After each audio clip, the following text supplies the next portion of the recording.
About 5 years ago, I lived downtown in a major city in the US.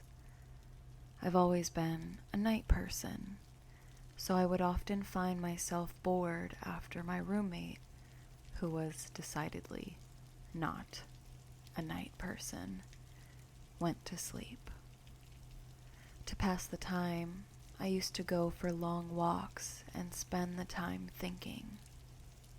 I spent 4 years like that, walking alone at night, and never once had a reason to feel afraid. I always used to joke with my roommate that even the drug dealers in the city were polite. But all of that changed in just a few minutes of one evening. It was a Wednesday, somewhere between 1 and 2 in the morning, and I was walking near a police-patrolled park quite a ways away from my apartment.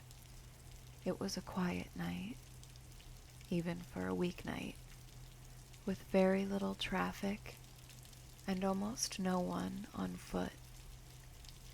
The park, as it was most nights, was completely empty. I turned down a short side street in order to loop back to my apartment when I first noticed him. At the far end of the street, on my side, was the silhouette of a man, dancing.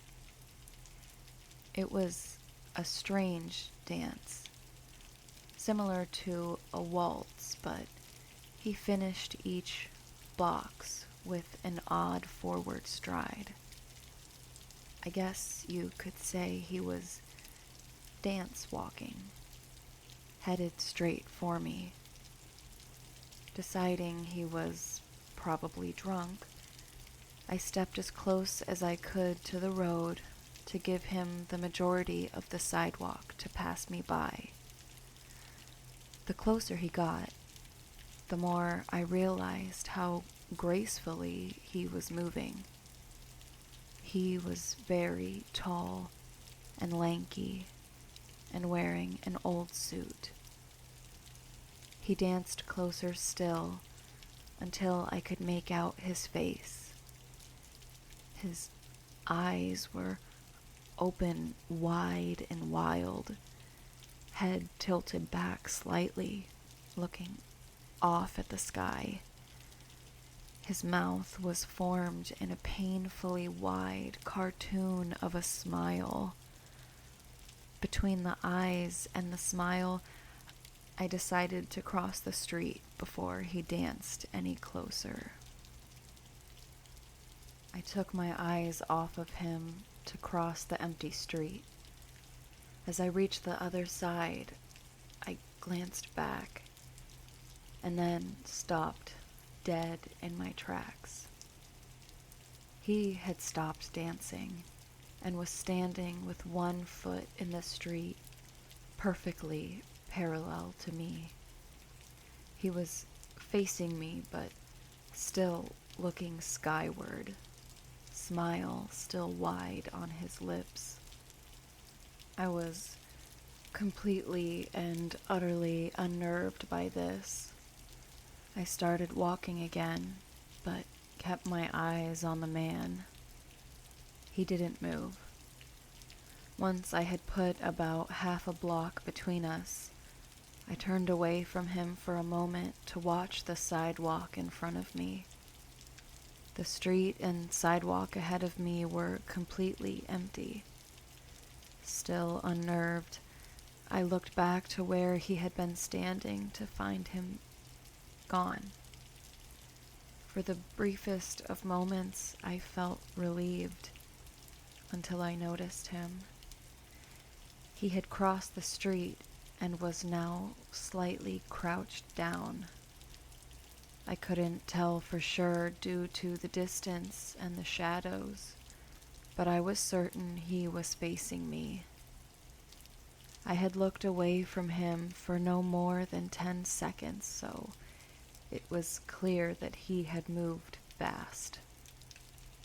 I was so shocked that I stood there for some time, staring at him, and then he started moving toward me again. He took giant, exaggerated, tiptoed steps as if he were a cartoon character sneaking up on someone, except he was moving very, very quickly. I'd like to say at this point I ran away or pulled out my pepper spray or my cell phone or anything at all, but I didn't. I just stood there, completely frozen as the smiling man crept toward me.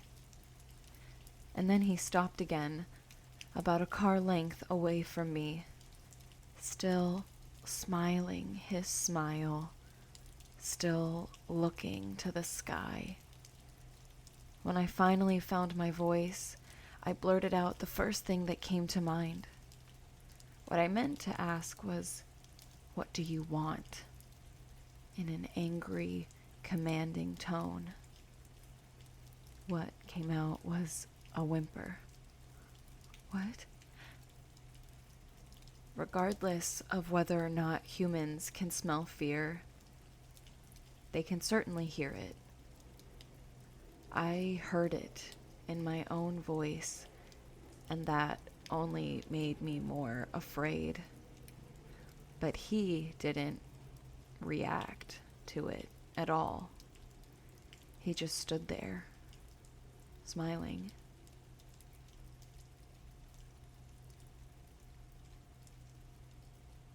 And then, after what felt like forever, he turned around very slowly and started dance walking away. Just like that. Not wanting to turn my back to him again, I just watched him go until he was far enough away to almost be out of sight. And then I realized something. He wasn't running away anymore, nor was he dancing. I watched in horror as the distant shape of him grew larger and larger. He was coming back my way, and this time he was running. I ran too. I ran until I was off of the side road and back onto a better lit road with sparse traffic. Looking behind me then, he was nowhere to be found. The rest of the way home, I kept glancing over my shoulder, always expecting to see his stupid smile. But he was never there. I lived in that city for 6 months after that night, and I never went out for another walk. There was something about his face that always haunted me. He didn't look drunk. He didn't look high. He looked completely and utterly insane. And that's a very, very scary thing to see.